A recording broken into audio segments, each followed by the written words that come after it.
Bạn có biết không, trên đời này có những thứ càng im lặng thì lại càng khiến con người phải cúi đầu. Đá là một trong số đó, không nói, không chuyển động, không cần chứng minh điều gì cả. Nhưng chỉ cần đứng trước một viên đá đủ lâu, bạn sẽ nhận ra thứ đang thay đổi không phải là đá mà là chính bạn. Nếu bạn đã từng cảm thấy lòng mình quá ồn, thì cái video này không phải để xem mà là để lắng nghe và thấu hiểu được. Chào mừng các bạn đã đến với Đá Cạnh Trung Kiên. Hôm nay thì mình sẽ lại lên những cái tác phẩm và nói những cái câu chuyện về đá. Ngày xưa khi con người còn chưa biết gọi tên nỗi lo, chưa trái đất đã học cách ngồi yên, không vội, không tránh né, không phản kháng, đất nén xuống đất, nước chảy qua nước, lửa đi qua lửa. Và ở giữa tất cả những va chạm ấy, đá được sinh ra, không phải để làm đẹp, không phải để được ngắm, mà là để chịu đựng, thay thế cho thời gian, cho thế giới. Hàng triệu năm qua, đã nằm trong bóng tối, không ánh sáng, không âm thanh, không ai chứng kiến, chỉ có áp lực và thời gian.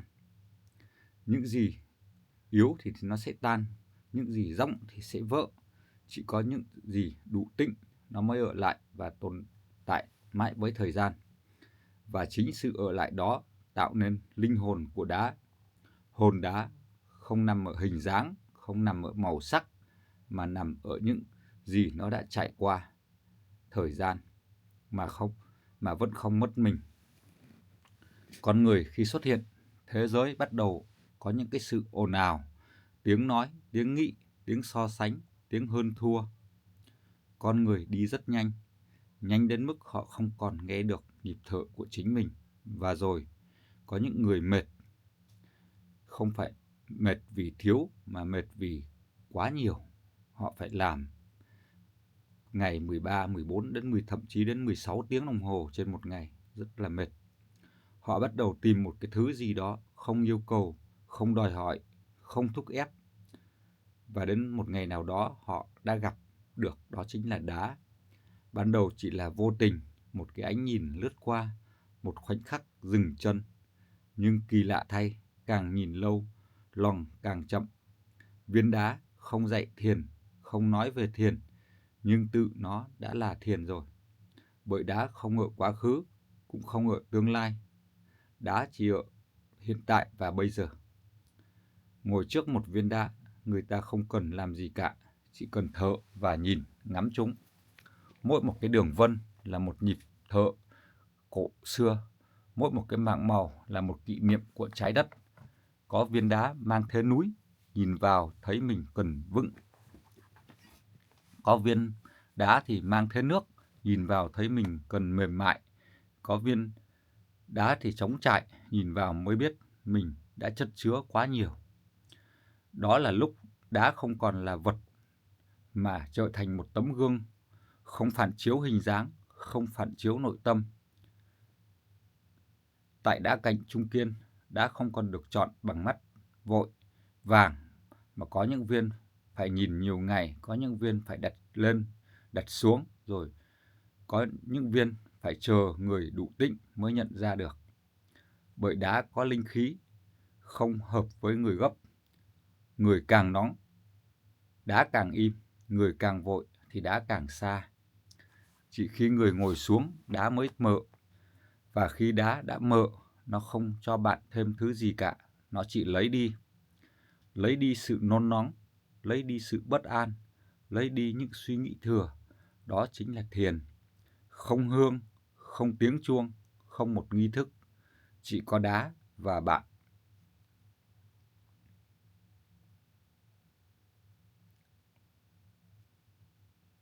Có một cái điều rất là lạ, là đá không bao giờ tìm con người, nhưng con người đến một lúc nào đó sẽ tự tìm đến đá. Không phải khi thành công rực rỡ, không phải khi cuộc đời đang lên cao, mà thường là khi lòng người bắt đầu muốn yên. Khi đã đủ nhanh, khi đã đủ nói nhiều, khi đã thấy mình cần một thứ gì đó không phản biện, không tranh luận, không thúc ép, phải tốt hơn hôm qua. Và lúc ấy đã xuất hiện rất tự nhiên. có người gặp đá trong một góc vườn cũ, có người gặp đá bên bờ suối, có người lại gặp đá giữa một không gian trưng bày rất tĩnh.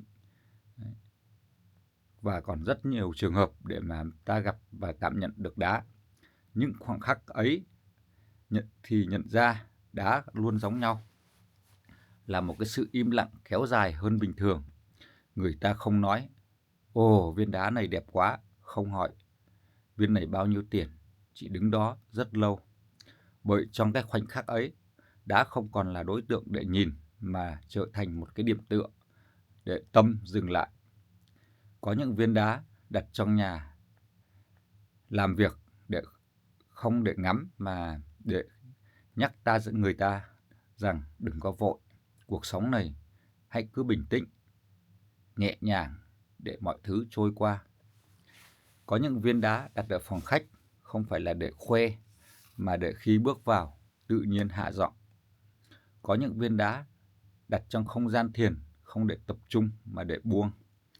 Đá không yêu cầu bạn phải hiểu nó, chỉ cần bạn ở cùng với nó.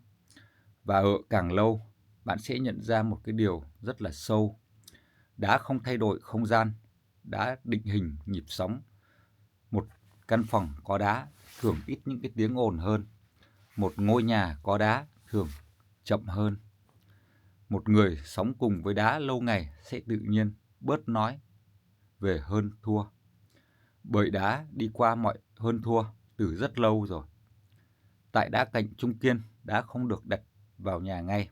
Mỗi viên đều có thời gian ở yên để người chọn đá quay lại nhìn thêm một lần nữa và lần nữa. Có thể là rất nhiều lần. Khi người ta cảm thấy đủ duyên, người ta mới đón nhận nó. Nếu cảm xúc vẫn còn nguyên, đá mới được xem là có duyên. Bởi có những viên đá đẹp lúc đầu nhưng lại không ở lại được trong lòng người xem lâu. Và có những viên đá ban đầu nhìn rất là bình thường nhưng càng ngày càng trở nên quen thuộc như một phần của không gian sống vậy. Đó là viên đá đúng, không cần phải lớn, không cần phải hiếm, chỉ cần đúng nhịp. Người hiểu đá không tìm đá để lấp đầy cái khoảng trống mà là họ tìm đá để giữ cái khoảng trống ấy nguyên vẹn. Trong phong thủy, nếu nói cho cùng, không phải là sắp đặt đồ vật. Phong thủy là sắp đặt một cái tâm thế sống, một viên đá đặt đúng chỗ. Không làm tiền đến nhanh hơn, nhưng làm lòng ít tán loạn hơn. Và khi lòng ít tán loạn, mọi thứ khác tự nhiên đi vào một cái trật tự nhất định. Đá mang tính âm nhưng không nặng. Âm của đá là âm của sự ổn định. Nó hút bởi những dao động thừa, nó chạy chậm những suy nghĩ, chứ không chạy quá nhanh. Nó giữ cho không gian một độ trầm vừa phải. Đá đặt trong nhà không phải để mong cầu một cái điều gì xảy ra, mà ít điều xấu xảy ra hơn trong tâm.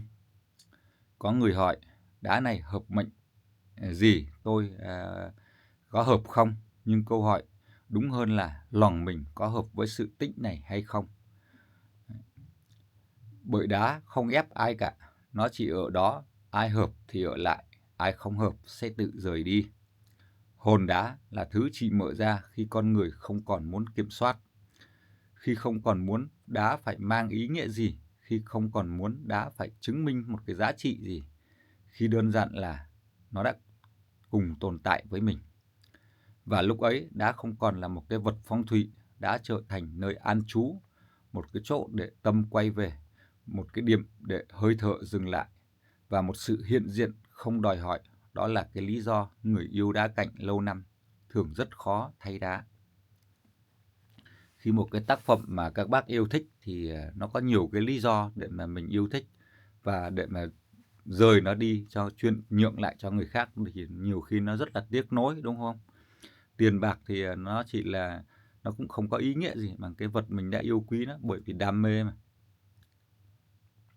Không phải vì họ tiếc mà vì đã quen với cái nhịp thở của một cái viên đá ấy, giống như một cái người bạn già, không cần nói nhiều, chỉ cần đứng ở đó thôi.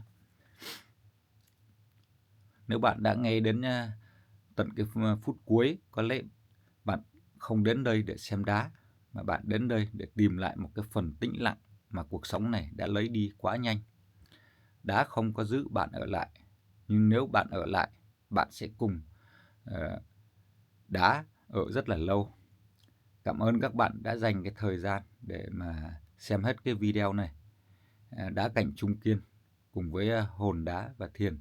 Hẹn gặp lại, tất cả mọi người trong một cái sự im lặng đủ sâu để nghe đá nói chuyện với ta và nghe chính mình. Hẹn gặp lại mọi người ở những cái video tiếp theo. Cảm ơn mọi người rất là nhiều.